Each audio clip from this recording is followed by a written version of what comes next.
Welcome to the Reality Revolution. I'm your host, Brian Scott. Recently, I had read a lecture by Neville Goddard called Your Mood Decides Your Future. And it got me to thinking, what has Quo said about moods? Moods to me are beyond singular thoughts. They're an ever-present emotion that you feel about your current situation. And it determines your future. The feeling is the secret. So the question is, what is the point of bad moods? How do we deal with bad moods, especially when we want to be of greater service? Sometimes, being empaths, we are attracted to bad moods, and so there's a pretty good discussion of this from a couple of interesting channelings. Now, if you don't know who Quo is, check out my previous episodes. They are a principle of higher density entities that channel through LL research, answering spiritual questions. And most of the time, their answers resonate with me on several levels and have slowly awakened me in a powerful way beyond what Ra did in the Law of One. We begin with a unique channeling delivered on September 7th, 1986. Now, they're channeling an entity called Temikilch, but later on, Quo mentions them. They're a part of the Confederation and thus a part of Quo. What's the point of bad moods for human beings? Carla channeling. I am T. Michael. I greet you in the love and in the light of the one infinite creator. It is indeed an honor and a privilege to be with you this evening. We shall speak for a time before addressing the question as we are adjusting to this channel. This is our first appearance with your group, and yet we have been observing this group for some time, for we are most appreciative of those who persevere in service to the light. Our energy we find to be very powerful for this instrument, and we are attempting to step it down so that we are able to use the instrument with less distortion of the instrument's physical complex. We find that due to the oral nature of our particular contact and this instrument's difficulties in the right ear, we must tilt the instrument's head, and we apologize to the instrument for this inconvenience. We trust that we shall gradually discover how to lessen this inconvenience. It does not seem to interfere with the process of communication to each of you through this instrument, and so with this instrument's permission, we shall speak a few more words of little import while we are continuing to fit in with this instrument's comfort parameters.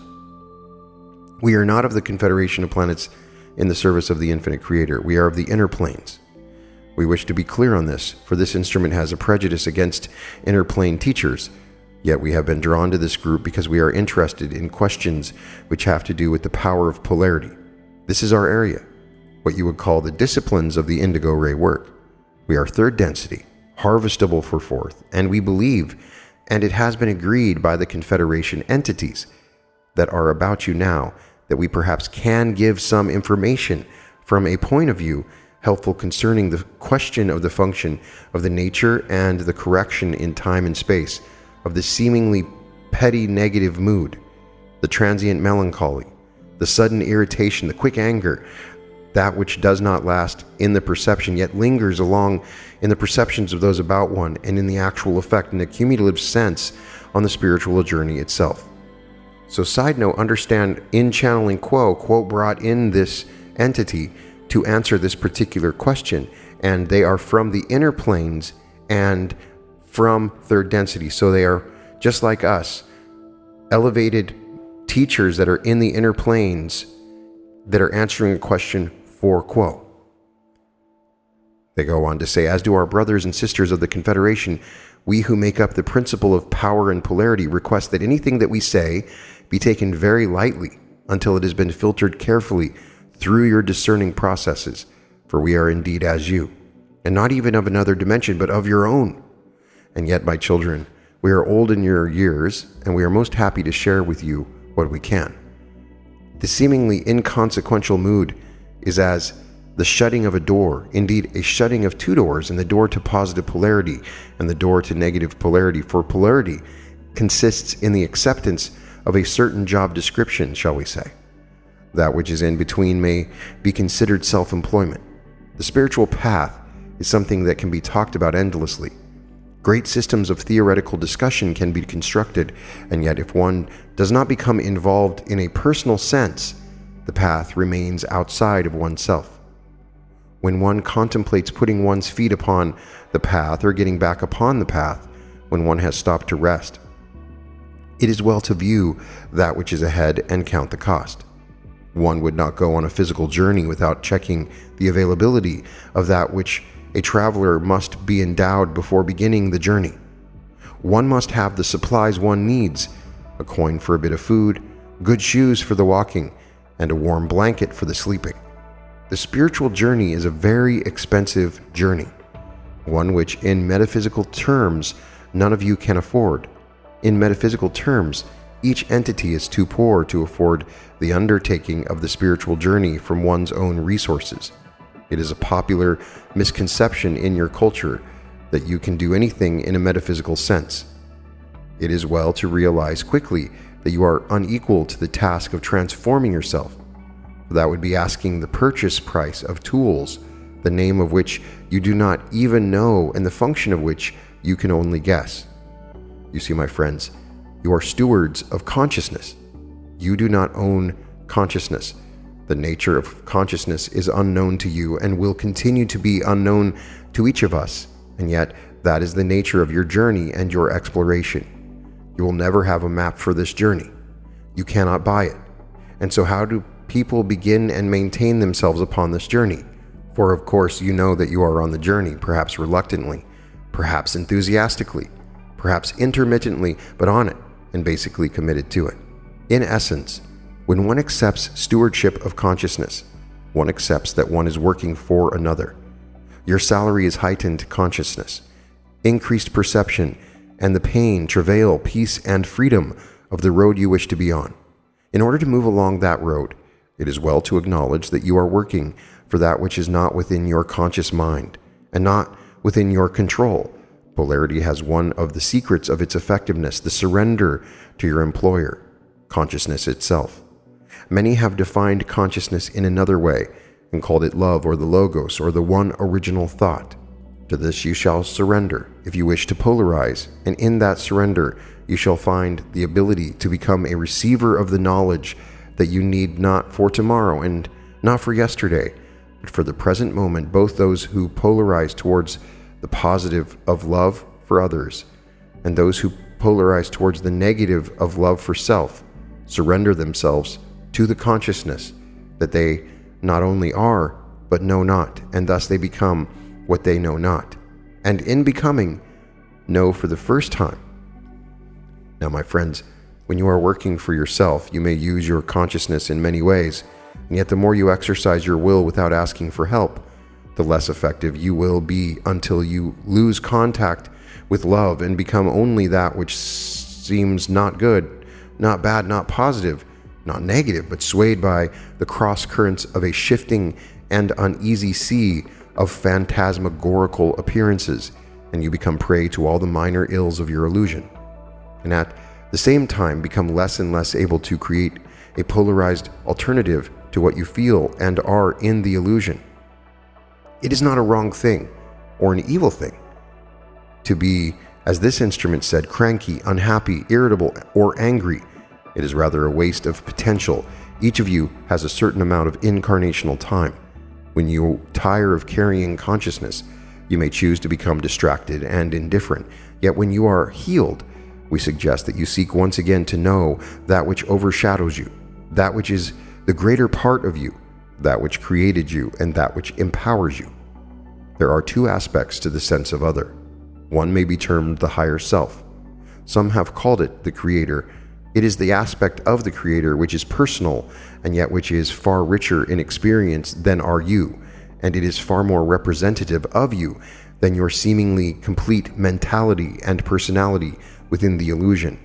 It is benign and helpful and full of information insofar as your consciousness empties itself of judgment and self-importance and asks to know and to serve. The other portion of the other is that which this instrument would call grace.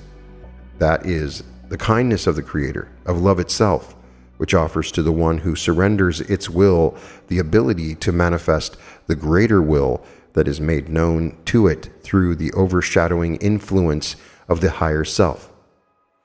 Thus, you have available to you, if you accept the surrender of self-determination, a more conscious and wise point of view, which is filled with compassion and wisdom, and a practical, immanent agent, which in its ineffable way marks well your needs and sees that you have what you need in order to manifest what you receive in your life and in the fruits of your travel. Thus, if you find yourself at the mercy of what is often termed moods, realize that you are doing nothing wrongly. It is that you are not polarizing either towards radiance or towards magnetism, but are instead allowing an impotence of consciousness to hold sway over the incredible potential of the present moment. We ask you never to be impatient when you find yourself in a bad mood, but you realize that the soul grows weary when it is out of tune, just as the stringed instrument makes a poor sound, indeed, when it has become unstrung. Never attempt to tighten the strings of perception with your own energy. Distract yourself while you are tired. Allow yourself to sleep. And by sleep we mean not the physical sleep, but the sleep of one who does not carry the burden of consciousness. And when you are rested and ready to work, seek your employer, consciousness itself. For you do not own your consciousness, it owns you. You are a fragment of a great consciousness, and the struggle towards unity shall be long. And you, who must be on your way, will do well to turn to the source that has the provender, the outfitting, and the map for your journey. And when once again you open to the infinite consciousness that is available to you always, and you are overshadowed by love, you will wonder why you stopped, why you shut away that awareness, why you put down your consciousness. Do not look back, but count yourself most fortunate to have turned again to the road ahead, to have emptied yourself of indifference, and to be filled with the consciousness of life. You are a people used to simulation, and we suggest as a practical matter that when you become aware that you are impatient to take up consciousness once again and be on your journey, that you allow stimulus of a loving kind to replace casually received and uncontrolled stimulus. For it is difficult when one is stopped and caught in the illusion to listen to silence and be saved, though it happens quite frequently that consciousness comes in where there is any seeking at all, under the most adverse conditions. But if you wish to accelerate the process of getting back on the road, use the principle of stimulation. Read that which is inspiring. Listen to those musical sounds which appeal to the highest and best within you and give you the proper environment for the opening up to love. If silent meditations are not helpful, use music, reading, and inspirational discussion with others to stimulate yourself, as is your culture's custom. Realize that when you are stopped and indifferent, it is not all entities who have experienced incarnation in your culture who can be started easily on a diet of silent meditation. We encourage you to persevere, for although it may seem that you are being insincere by striving for that consciousness of love when you feel anything but loving, yet as you seek, so shall you find. And if you are too tired to remove the glamour of your illusion from your mind, and the fog seems very thick between your eyes, and what you wish to perceive, take heart and realize that it is well for you to rest, and then strive again by seeking, by meditating, and by asking to start once again, to polarize and become more and more that which you seek. All that you wish is ahead of you. All that you wish is available in the consciousness of the present moment. Love is a perception away. May joy fill you. May peace flow from you. May these things happen to you because you have surrendered to the one master, the creator, love, consciousness, that which you are and that which you will more and more perceive. We are the principle of Team Mikhail. We have greatly appreciated your patience while we worked with this instrument and your great unity. At this point, Latwii comes into the channeling through Jim. I am Latwii, and we greet you, my friends, in the love and light of the one Creator. It is our great privilege to be with you this evening, and we thank you for this opportunity. We would, as always, hope to offer our humble words and insights in response to those queries which those present may have value in asking. Question: what is the difference in the inner plane teachers? I guess I'm asking, what is an inner plane teacher as opposed to the entity that you are? I am Latwii, and my sister, we may suggest that those that are the so-called inner planes are those who are of this planetary influence, having evolved from its beginnings of life and moved into that consciousness which you know as the third density, but who have for the time that you know of as the present not chosen a physical body in which to incarnate, but remain within the inner or metaphysical realms, serving as those known as teachers and guides. We of Latui and others of the Confederation of Planets in the service of the One Creator are from planetary influences other than this that you know of as the Earth, and also offer our services as teachers and companions upon the journey. Question: could someone from our own planet's future be in the Confederation? I am Latui, and we find that this is the case in a few instances where there has been a relatively significant graduation, shall we say, within a certain population or source of beingness, shall we say, for as you are aware, those who comprise the population of your planet are from numerous sources that are, shall we say, exterior to your planet. Many other third density planets have given their populations to your own in order that they may again experience the opportunity to choose between the radiance and the magnetism that has been spoken of previously this evening. Thus, when a significant portion of any such population has reached that level of purity of choice that allows for the harvest, then these may be held in, shall we say, a potential harvest, which also includes the potential of joining that which is known as the Confederation of Planets in the service of the One Creator. So Confederation members, Carla says, in terms of time travel back to the present from the future of planet Earth's population is not a possibility or a probability? I am Latui, and this is indeed a possibility, and in some cases, a probability, my sister. May we answer further? No, thank you. I have another question. When you say you are Latui, is that an entity, and are you a person or a personality or an entity, or are you a group? I mean, are you someone out of that group, or are you answering as a sort of conglomeration of consciousness? I am Latui and am aware of your query, my sister. It is a portion, an individualized portion of what you may call a social memory complex that speaks to you as those of Latui. We are one in our seeking with those that comprise our social memory complex. We exist in a manner which is difficult to describe in your terms, but we are, as you have described, conglomeration of entities which have joined their seeking in such a manner that that which has been gleaned in learning by any is available to all, just as each memory from each year and experience which you have had in your incarnation is available within your mind complex. So does our complex of mind, body, and spirit comprise all experiences and learnings which each portion of our complex has gleaned. Question: I've recently heard a good deal about an apparent miracle in which a young child, an infant, who was sure to die has begun normalizing. And this interested me in the dynamics of the miracle of unexpected healing are. Could you comment in general about that?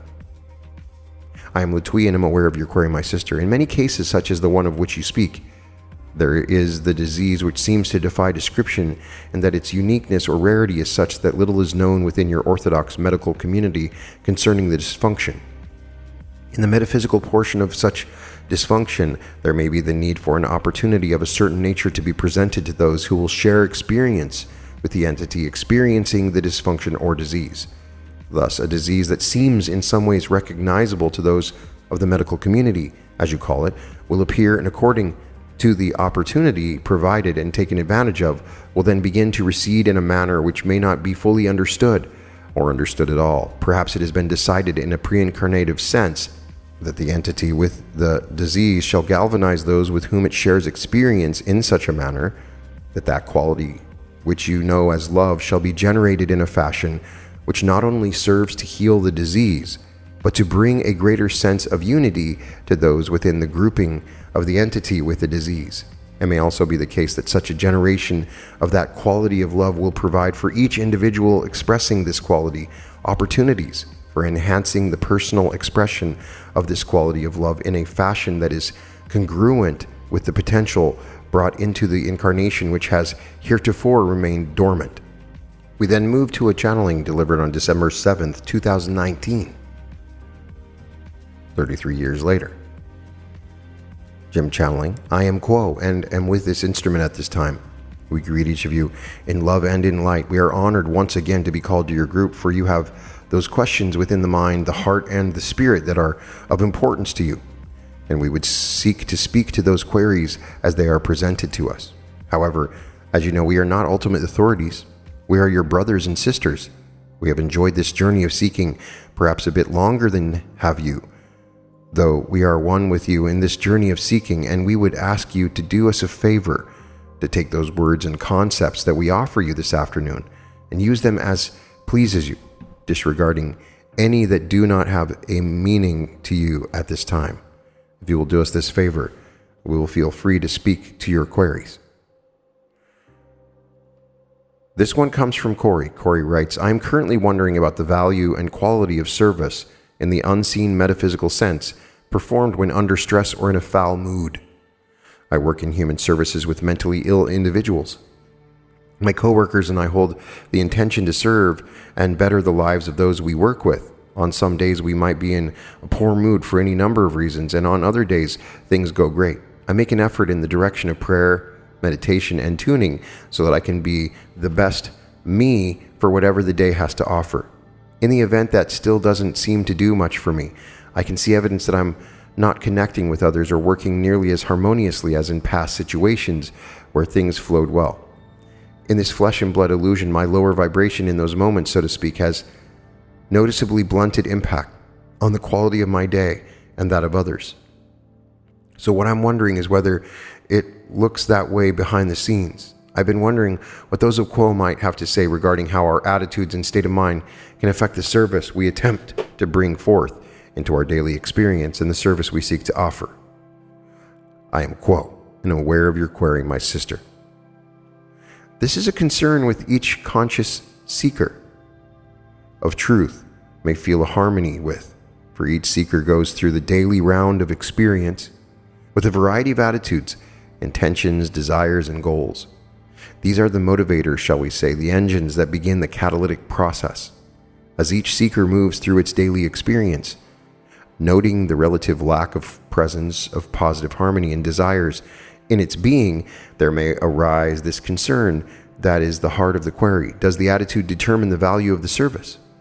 My sister, we would say that the attitude provides a kind of level ground upon which one may walk so that the steps may be more or less easily traversed. When the attitude is what you call positive, feeling the joy and harmony of the moment and sharing the joy and harmony with those whom you seek to serve, in this regard, the attitude is that which facilitates the easier exchange of energies between you and those of your co-workers and those whom you all seek to serve. However, the attitude being somewhat depleted or disharmonious, there is the concern that the service is also diminished. We would suggest this is a thought that rests only in the mind, in the metaphysical sense, for in the metaphysical sense, the overview is much larger, and as you look down or through the experience that you are having from that larger overview, you may see that it is difficult to determine what exactly has been of service or not been of service, or how the service has been affected by the type of attitude that has propelled it into beingness between you and those about you. From this overview, there could be seen various factors such as the qualities that we have spoken of concerning the attitude and the circumstances of the patient itself that receives what is given it by you and your coworkers. There could also be the day outside that is a storm brewing and beating up the windows, or the sun could be shining brightly with the birds chirping merrily. The patient may have had information from relatives or friends that was disturbing, so that no matter what your attitude, the patient would see what it would see according to the lens of experience of the information and how it affected the patient, and so forth. So we would say to you, there is no direct way to perceive how your own emotions and intellect may affect that program of service that you wish to offer.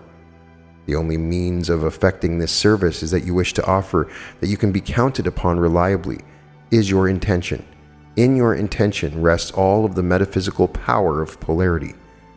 Your intention is all you can control. It is all that you have to offer in a stable manner, so that you can see that your efforts are powered in their heart by your intentions. All efforts of the earthly nature by all seekers of truth may then be viewed from this larger perspective that sees that there is no mundane or mortal offering other than intention that has the ability to be counted upon in a stable and reliable fashion. Thusly, we suggest to you, my sister, that whatever your feelings and attitude may be as you go through the day, it would be well to begin your day with a meditation upon your intentions for the day. In this way, you may offer that which is the best that you have to offer to all those whom you will meet on your journey of seeking and serving each day of your existence. Question? I have a slightly related query that might be in two parts. The first part, Ra talked about the positive path being straight and narrow, and they reference that in terms of harvestability. Could you talk about what exactly it means for the path to be straight and narrow? I am Quo, and I'm aware of your query, my brother. The path for the seeker of truth in this third density illusion is straight, as the intentions make it so. The intentions of the seeker of truth to travel this path of seeking and service to others are those values, as we have spoken before, which are the primary foundation for all execution of desire of energy expenditures and of seeking to be of service to others. Thus, the straight path is the path which is pure and is not distorted with mixed intentions. It has a purity of intention and desire so that the energy expenditure is efficient and makes contact, shall we say, with the target or end result in the seeker of truth, who wishes to be of service in its process of polarizing on the positive path spiritually. Is there a further query, my brother? Yes, sort of related to what you said about the energy expenditure in regards to the straight and narrow path. To give an example of maybe two people living two different kinds of lives, one person generally has love in their heart. They evolve spiritually throughout their lives, but they also participate in the earthly game in which they do things that would be indicative of sleep. They enjoy watching television, going out and drinking on the weekends, partying with friends, but they do all this with love in their heart and they serve when they can. And another person who is continually refining their life and trying to cut away things that aren't being directly of service, and both of these people have the intention of love in their heart, but one of them is expending their energy specifically for service. The other one is sort of just living life with love in their heart. Are both of these people on this straight and narrow path, or is it only the one who is continually dedicating their path to service? I'm Quo, and I'm aware of your query, my brother. This is an interesting query, for it displays or reveals the type of seeking that moves higher and higher in the energy centers of the human being. The entity which works its best to give love in each situation, while not consciously seeking to refine the giving of love to higher and higher expressions of this love light or prana of the one infinite creator, is working through the red, orange, and yellow, proceeding to open the heart energy center of the green ray. This is what each entity on this planet is attempting to do at this time, for that is the goal, to move higher and higher through the lower energy centers so that the heart may be opened in unconditional love to each entity about it. This allows an entity to utilize whatever experiences come its way, whether they be specifically spiritual, recreational, mundane, procedural, or whatever the heart then tinges or colors each experience with the unconditional love that is given as a matter of fact, shall we say, a simple beaming of the unconditional love to all about one.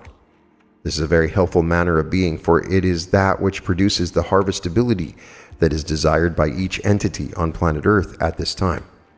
And then we take the entity which, as you mentioned, seeks to refine this spiritual seeking in a manner that is more efficient, that is more concentrated, that is more of a conscious nature, so that the higher energy centers are thereby activated in order so that the green ray energy center then is open to such an extent that the intelligent energy or prana of the one creator moves through the green into the blue, so that there is clear communication to other entities about one, and the ability to receive that same type of clear communication from those same entities.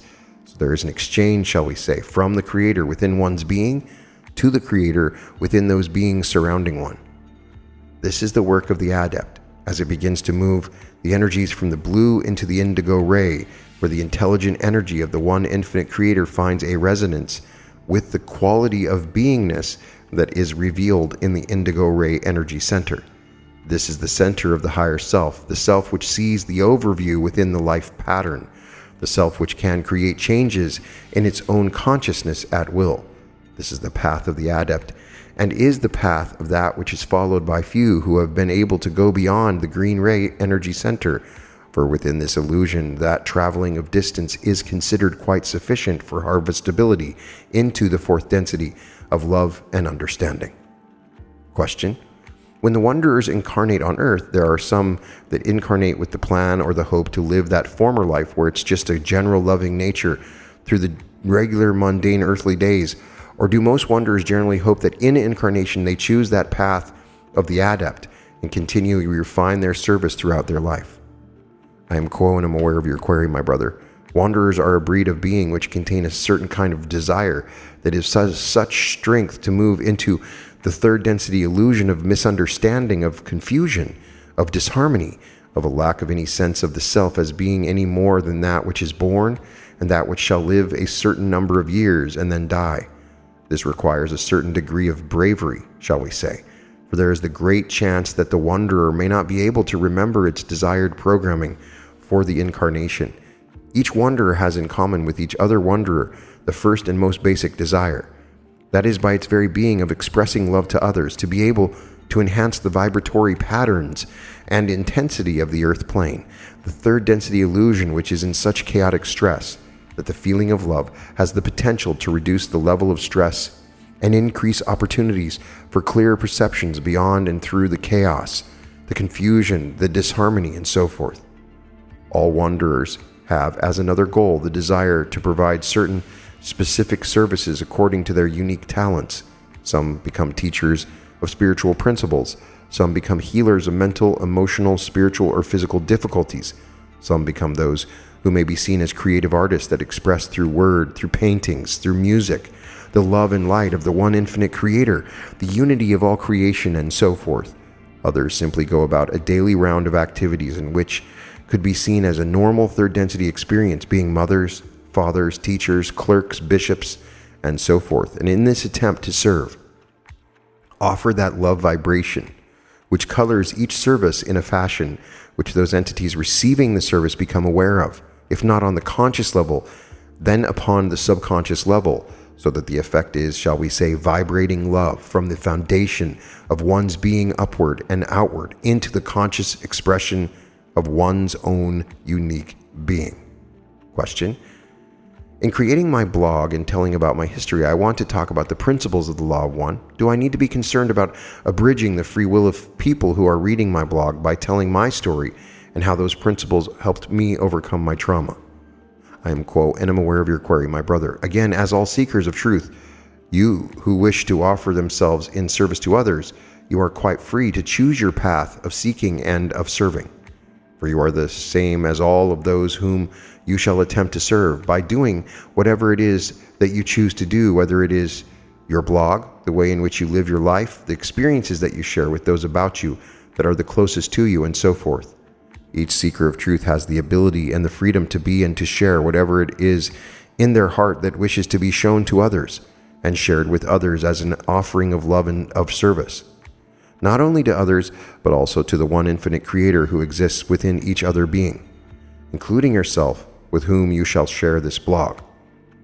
You are always going to be viewed as the same as each other self who seek to serve by these other selves, for each knows that all selves have the great desire to be of service if they are upon the positive path.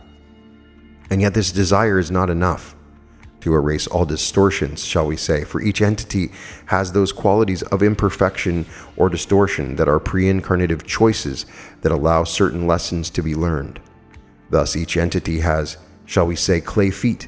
Each entity is human. Each entity has the possibility of error within any portion of its being. So this is well known by all and is oftentimes overemphasized by some so as to reduce the effectiveness of one or another's service.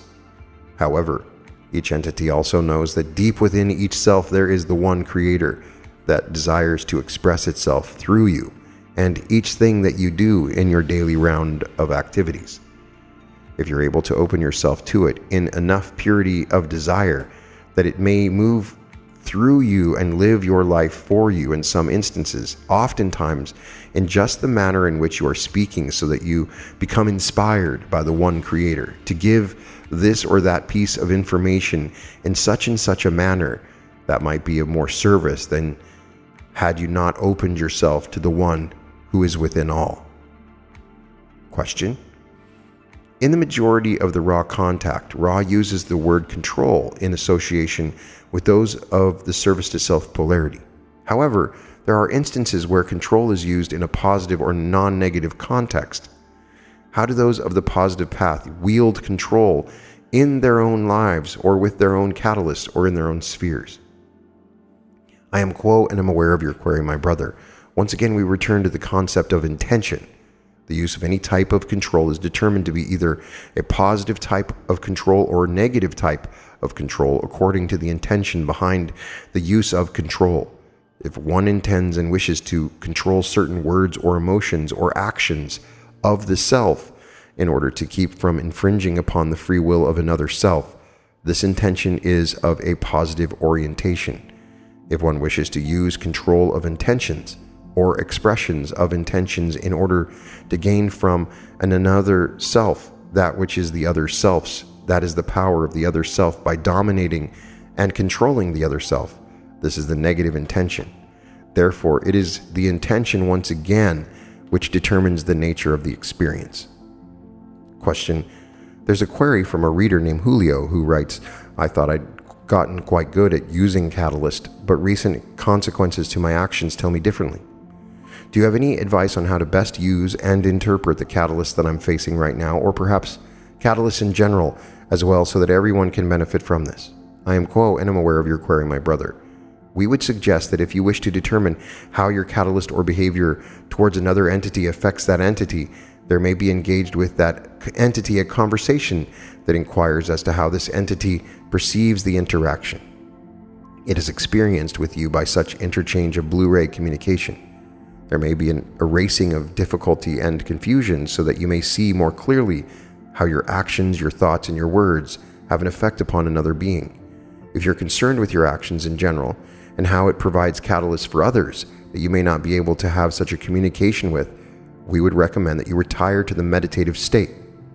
Look within your being and see how you might become the other self or other selves that would experience your sharing of the nature of yourself, which you describe as catalytic. In this fashion, as you begin to partake in the nature of the other's being reality, you may be able to determine how your behaviors affect others, and thereby adjust your behaviors.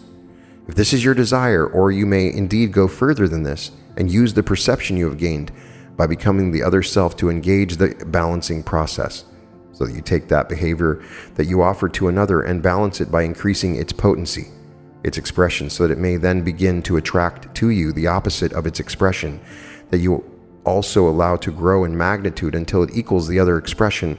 Then accept yourself as a balanced being in this regard.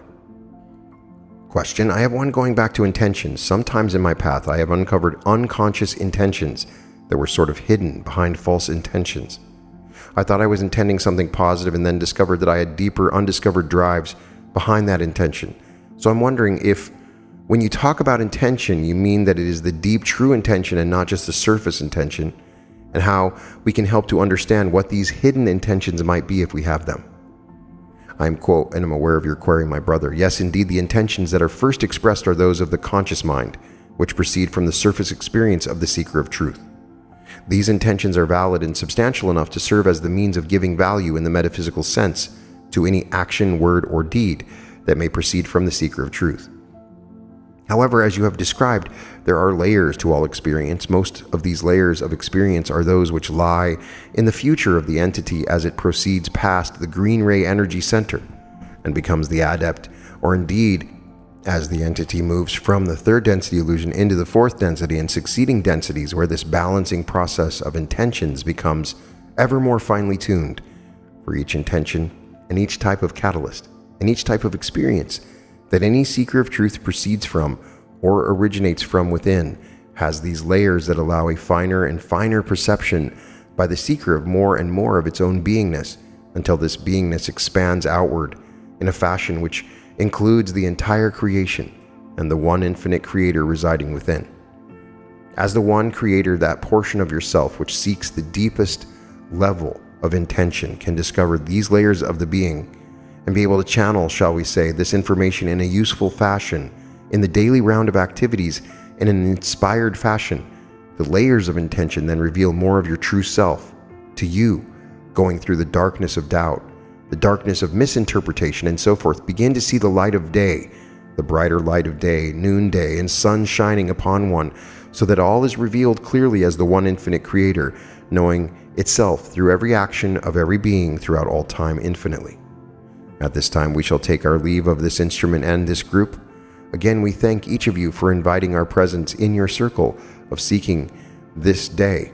As always, you provide us with the greatest inspirations because you move through this heavy, dense chemical illusion this miasma of misinformation and doubt, this divisive nature of one's being that knows not it is the one creator, that knows not that there is love in every soul, love in every moment. You travel this path valiantly, and we cheer you on. You are our heroes. We are known to you as those of Quo, Adonai, Vasu, Boragas.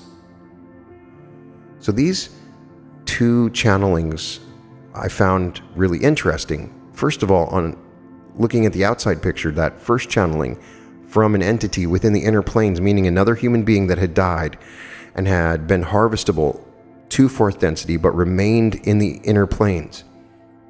So if I refer you to the book that I read, Life in the Unseen World, that book is what is probably discussing the inner planes.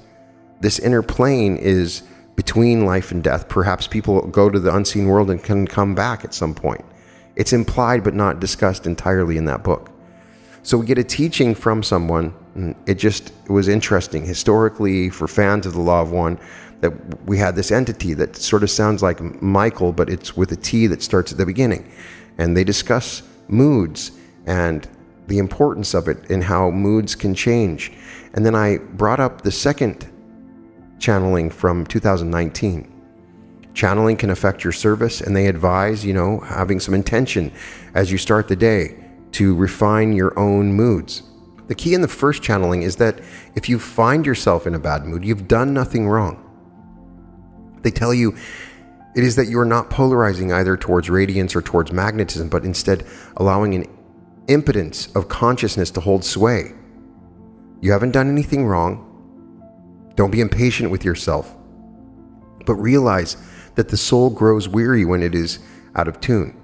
And so you have to tune yourself like a stringed instrument, tuning yourself by going into meditation and bringing up a positive, joyful mood. You can do this.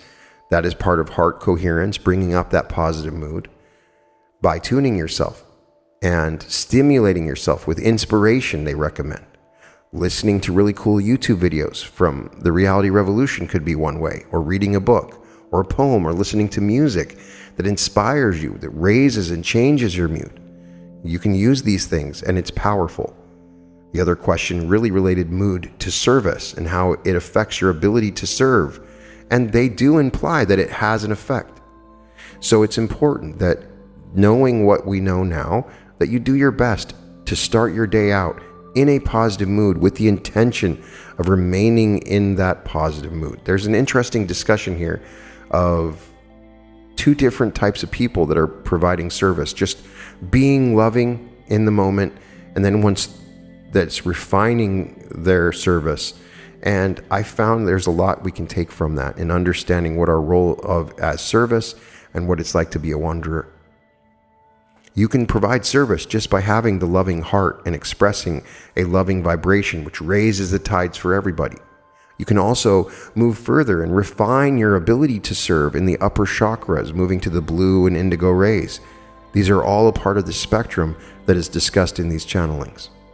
You can find all episodes from the Reality Revolution at therealityrevolution.com.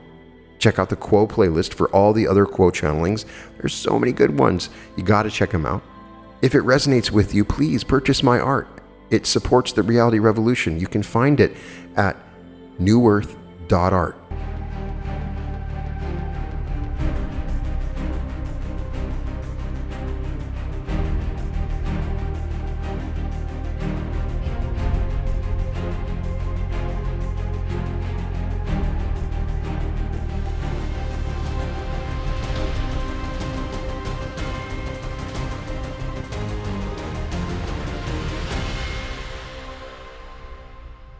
And welcome to the Reality Revolution.